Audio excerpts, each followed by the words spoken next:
Hey, having fun when you're making music or when you're in a sound design session is one of the most important things for boosting creativity. If you're having fun, you will be more creative. That's why today I wanted to share with you 5 different sound design tips and tricks that I find them to be very fun, so they are also creative. So let's start. Making these videos take time, and the only thing that I want is that you give it a like, comment something down below, and subscribe to the channel if you haven't already.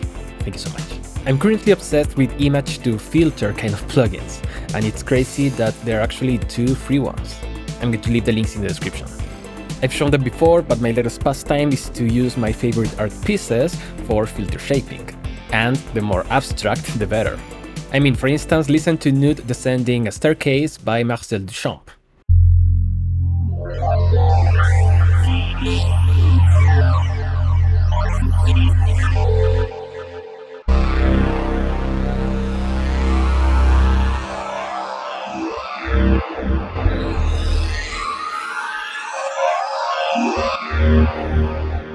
It sounds very crazy, and in fact, I'm using it on a piano for a song that I'm working on.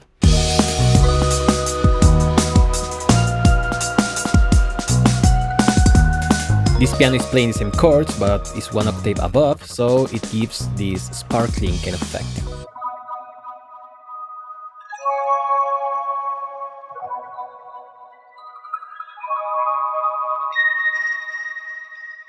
What's crazy is that the same developer of To Expect made a synthesizer based on the same concept. And with this I wonder if I can make a little score for Guernica using Guernica.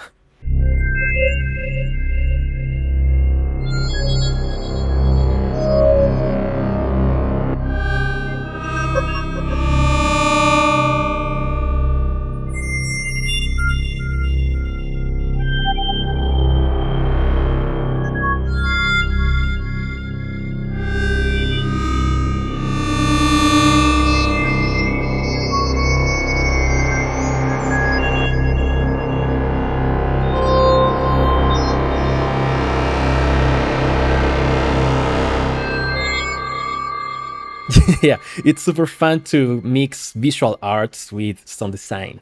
Now, the second thing that I have a lot of fun doing is actually to break things apart.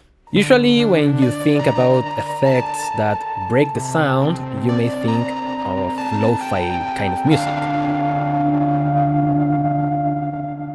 But I like to use those lo-fi kind of effects for non-lo-fi contexts. For instance, in my latest single Tides, I make a bridge with a simple chord that starts breaking apart.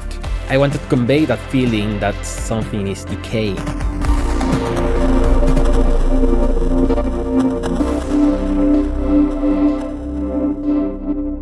And for that, it's very simple. It's a mixture of automation on a filter and automation on Lo-Fi Drift by Yum Audio. This plays with the volume of the sound, so it creates these dropouts in gain. The idea is slowly bringing everything up. And besides that, I'm also using the BA1 by Baby Audio, the effect rack, just because I wanted to use the speaker simulation, which is a very cheap kind of speaker. This is a very emotional kind of effect, and you can use it wherever you want, and the idea is that you convey that feeling. You can even create your own by automating the gain with a random modulator, apply some filters, and maybe also some amp emulations and a bit crusher. So it's actually very easy to create with other plugins. Now, in the same vein of breaking things apart, a silence well used is Chef Kiss.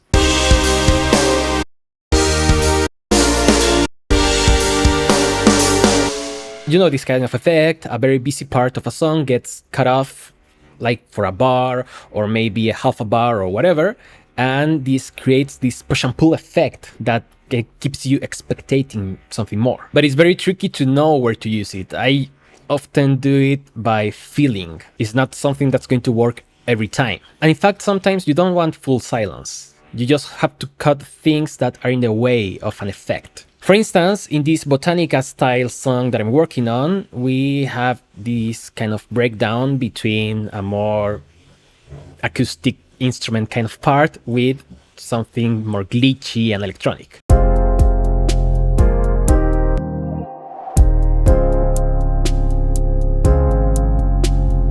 And I like the sound of a reversed low note on the piano. But the thing is, when it's sounding, you can hear the tail of the reverbs and the granular effects and whatever else. So silencing everything except this effect makes it a lot more effective.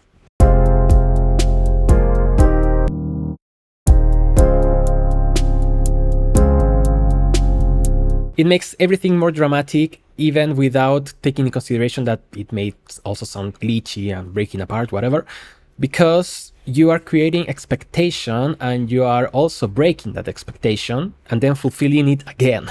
By the way, I just uploaded samples and presets from this video for free for my channel members and my patrons. It's a way for me to say thank you for the people that's helping me become more independent and so I can continue making videos. The next tip maybe is not as fun as the rest, but is something that opened up sound design for me. In fact, I made a video about it. You can watch it right here. And that's to associate any emotion to a song character. When we talk about bright, dark, cold, and warm, we are not only speaking about the characteristics of a sound, we actually relate an emotion to those characteristics. Warm can feel cozy, or it can feel like fire. Cold is cleaner, even glacier. Bright is full of energy, dark is depressing, I don't know. You can relate an emotion to everything, because these sound characteristics makes you feel something. And when you can name the things that you're feeling, you are going to have an easier time deciding what you want to do. Going back to that breaking apart bridge for my little single, I also automate a filter so it goes from bright to dark, and then when everything comes together again, it's full of energy and brighter, so the energy comes back to life.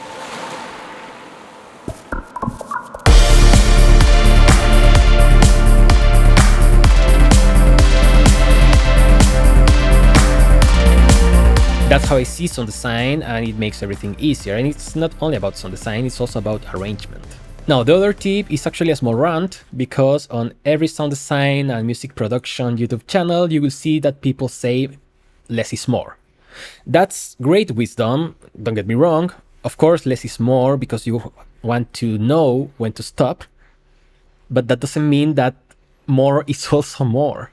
Sometimes you want to keep adding things to create something even bigger and crazier. And it's so much fun to keep layering things together, especially for drums. I love layering different things for drums. For instance, in this song that I'm working on, which I'm going to release pretty soon, I already have a drum pattern that's pretty busy.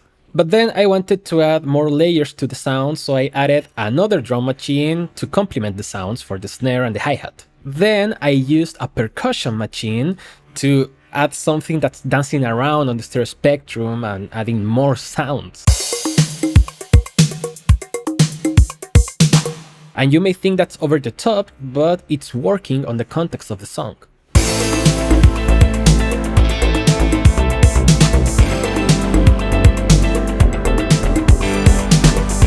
Now, of course, that doesn't mean that you have to forget to stop when you have to stop. You still have to know when to stop. But the idea is that don't be afraid of adding more stuff. Just be sure that you're doing it with an intention. Sometimes I make things that may sound crazy at the beginning, but they work. For instance, using a granular effect on a full drum kit to create glitchy or crazy textures and kind of percussions, otherworldly kind of percussions on the background. The idea is to find a balance between less is more and more is more, of course. But as less is more is good, more is more is also good, and that's my last advice. So let me know in the comments, what do you think about this? Thank you so much for watching, I will see you next time, and bye bye!